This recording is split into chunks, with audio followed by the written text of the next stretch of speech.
everybody. It has been a very long minute since we've done a YouTube video. We've been very busy on the food truck, and I don't know what kind of content really to post anymore on YouTube for the food truck because we've done a lot of day with me and stuff like that. But it's one of our days off. Well, as you know, when you own a small business, you never get a day off. But we are also headed to the Brea Mall to support one of our friends, Poncho's Tacos. He just got into the Brea Mall. So on our days off, we try to support our friends' small businesses as much as we can. And we're in traffic, so I thought I would film. Also on our days off, we do a lot of errands. We have a big weekend ahead. We will be at Brujeria Halloween party. That's in Pico Rivera on Saturday. And on Sunday is our little mercado, Burriecito. We call it Boo, funny. Go with the theme. But I have about 12 Salvadorian owned vendors. We're the food, obviously, for the food truck. La Pupusa's coming out. I think they're bringing food, merch, and their palette cart. So it'll be fun. It'll be on Sunday in Orange. If you don't follow our Instagram, follow our Instagram. Whatsthatyourecookin LLC. I don't have a Mercado Instagram page, so maybe I should make one. I don't know. But our next one will be in Christmas time, so we're skipping November. If you didn't know already, it is October. Halloween is around the corner. We don't really know what we're going to be yet for Halloween. What do you want to be for Halloween? So a little life update with us and the food truck. We didn't know if we were going to make it a full year in the food truck, but we just celebrated 1 year in the food truck. We signed our lease for the food truck on October 18th, so we did something really cute and small at Radiant Brewery. Renting a food truck can be super, super crazy at times. Being in the food industry is really scary. I don't know if it's scarier now or during the pandemic or what, but it's always risking, prepping all this food and people not coming out to the location and losing all that money. So we were unsure if we were going to continue this lifestyle or not. But both of us are very passionate. Edgar's very passionate about his culture, hence his hat. And we ran a food truck. And a lot of people don't like to talk about costs and what they spend or what they lose. But we always try to be very transparent on our small business in hopes that it can help someone else. But it is very, very costly and it is a big risk. Some days we can make $250 and other days we can make up to $3,000. So it just depends what's going on and how much you market yourself, how much you promote. Sometimes I'll do coupons through our marketing. Sometimes we'll do deals. We've been doing combo plates a lot recently, so that's been helping a lot because you get a little bit of everything. So just trying to shift your agenda and broaden your creativity when it comes to your food could be a huge factor. So as you guys know, we rent our food truck. We don't own the food truck, and I think that was the best first step for us because we didn't know if we wanted to build out our own, because those could be anywhere from how much money? 60, 70, 80, 90, depends what you want. Thousands. We did find this really good company, so maybe in the future we can go through them and build our own, because in our food truck, our griddle is only 36. Not enough. And it's definitely not enough. So thank you everyone for your patience that have came out to our events. We try our best always, but we need a huge comal, huge. At least a 4-footer. But that's a cool thing. That's why we rented, because this kind of showed us if logistically the equipment works, and we realized that we need more cooking utensils. So when we decided to go forward, and we haven't talked about how we found this truck, so maybe I'll save that for another YouTube. But when we decided to go forward a year ago and rent this truck, we were super hyped up and we had all this money saved up, and we're like, let's freaking do it, we could do it. And we were a pop-up for many years, so we kind of just converted pop-up life to food truck life. So it was super easy transition for us, but also you need to make more money because you have more of an overhead. Well, I don't know if that's exactly true.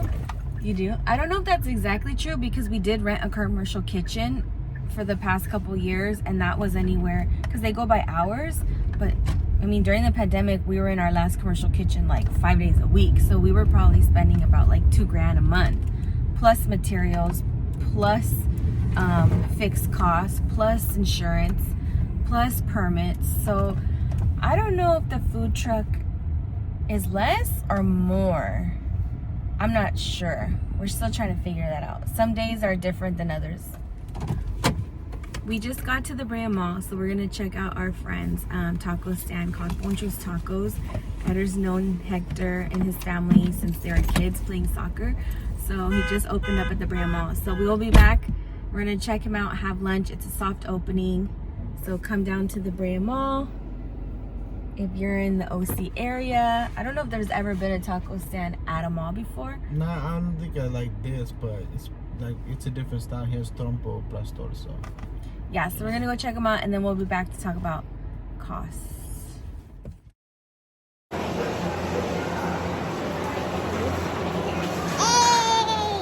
That's my guy, bro. That's my guy right there. So we just finished eating at the Brea Mall at Poncho's. My husband's really good friends. They opened up, reopened up a new store at the Brea Mall called Poncho's. Oh my gosh, it was so good. I had the potato tacos and he had pastor tacos, and it was really good. So congratulations to them. If you guys are in the area, you know the holidays are coming up, so everyone's gonna be shopping at the malls. Make sure you stop by Poncho's and congratulate them or follow their page. I'll link it in the description of this video. Vampiro, the asada too was good. And all the alwas were good. So back to what we were talking about renting a food truck.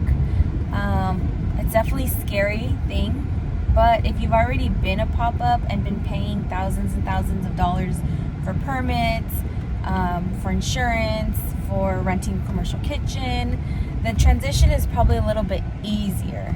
But with the commercial kitchen, you generally rent hourly, so it's very different. The food truck, we have to pay weekly. So no matter what we make, no matter how much we sell, we have to pay our landlord, that's what I call her, truck lord, I don't know, that's weird. We have to pay her $600 a week, even if we go on vacation. It's $600, right? Even if we go on vacation, even if we're sick. I had COVID a couple months back, so we were out of commission. So it doesn't matter if you're sick, it doesn't matter if you don't feel like going out, I still have to pay her the $600. And also with that, we pay our food truck yard $45 a day minus the weekends. So it's another $200 and something to the food truck yard to be parked there. Those are our responsibilities. We also pay our insurance still. We have staff, materials. If anything goes out at the food truck yard, like let's say electricity, or we forget to plug in, or we leave the windows open and things get ruined, obviously we pay our own costs. So that's always a fear of ours too. One time I think we forgot to even plug it in, so we lost all of that product that we had stored in the truck. So you're plugged in at the food truck yard, which is nice, so it's kind of like the refrigeration system. So a pro about renting a food truck is mechanically nothing is our expense. So if anything breaks down, like the motor, we've had the generator go out a couple times, the battery had been replaced, that is all the responsibility of the truck owner.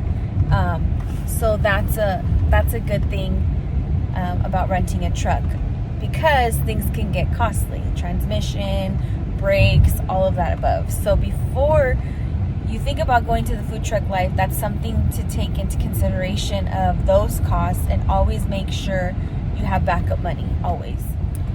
But also, we are in charge of our own propane. We are in charge of our own oil. We change our oil once a week, and those things of oil, how many gallons are they? They're a lot. So 2 big, huge things of oil fill that up, so we have to change that out. What else do we have? So gas, because gas is crazy right now. We drive all over. If you're paying any sort of like food truck rent to, like, let's say you're parked somewhere in a parking lot, you have to consider that. We don't really pay rent. There are fees to enter some of the pop-up events that go on in the community, but we try to stick with breweries because they don't really charge. It's more like a partnership, so that's why you see us a lot at breweries. But yeah, propane, gas, all of that stuff. I guess electricity, you have to consider that too because we're plugged in. All of that also is a charge. Another cost that takes into effect is your staff. So depending if you have 13 staff or if you have 2 staff, you have to pay them. So no matter if you're selling food or not, if they're there, you have to pay them. We have a really good staff.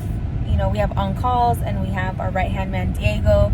So he gets paid the most, and then the other ones are kind of just like, not as much as him, obviously, because he's been with us for a long time. But that also can be like a hardship too, because if you're at an event and you're not selling food, how are you making money?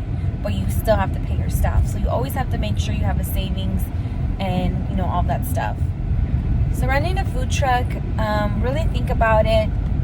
You know, the costs can run up there, you know, like $2,000, $3,000 a week, just depending how much stuff you're putting in. But if you have to pay rent and you have to make that $600 a week, then you have to be out there hustling.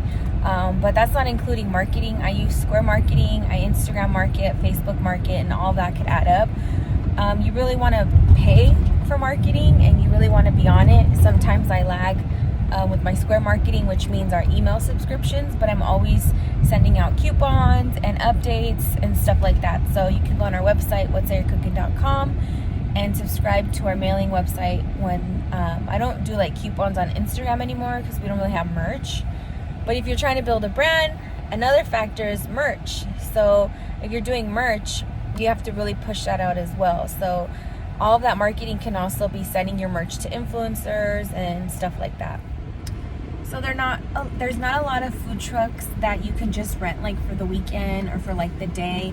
You really want to have to sign a lease. We do 6 months to 6 months, and I guess that is our big announcement that we just signed another 6 months. So we will have our truck until next June, and then we will decide what we're going to do with it.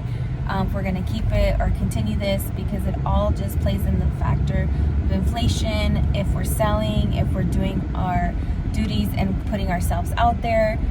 So that's why you see us on Instagram. That's why you see us doing the trendy TikToks, because it's all about exposure, you know. So yeah, there is a truck in LA that we did try a very long time ago, and bless their hearts, it's called On The Go LA. We're hoping they get the On The Go OC, because that'd be super cool for businesses here. But what they did during the pandemic is they would rent the truck out for a day or for a weekend to small businesses that were closed down, or, you know, whatever the case was. But that was our very first experience with the food truck. It was crazy, it was hot, but we're like, you know what, we could do this. But we didn't end up like renting it again, so we just started popping up, because that's another expense, you know. So if you're not selling, then you're not gonna make that money back. And we did have a staff on that one as well, but that was a very long time ago. But they're still up, and I think they have 3 trucks now. I'll put them in the description below as well, so you guys can check out their Instagram and any information that you guys need for them. So we hope we answered a couple of our updates for you guys. If you were like on our YouTube and like, what the heck is going on? We've just been extremely busy. There's a couple of new breweries that we've been going to, so we've been just really trying to build our clientele there. But thanks for subscribing, and we will see you guys in the next 6 months. So I don't know where we left off filming, but we are home now after a long day of being in the car, and my dog is attacking Eder because we left all day. I'll show you. What's that? What's that? What's that? What's that? Right there. Right there. So I hope you guys enjoyed this update. We haven't been on YouTube for a while, so we hope to see you guys around. Check our Instagram page, Whatsthatyourecookin_LLC, or our website for our October and our November, soon to be December schedules. See you soon.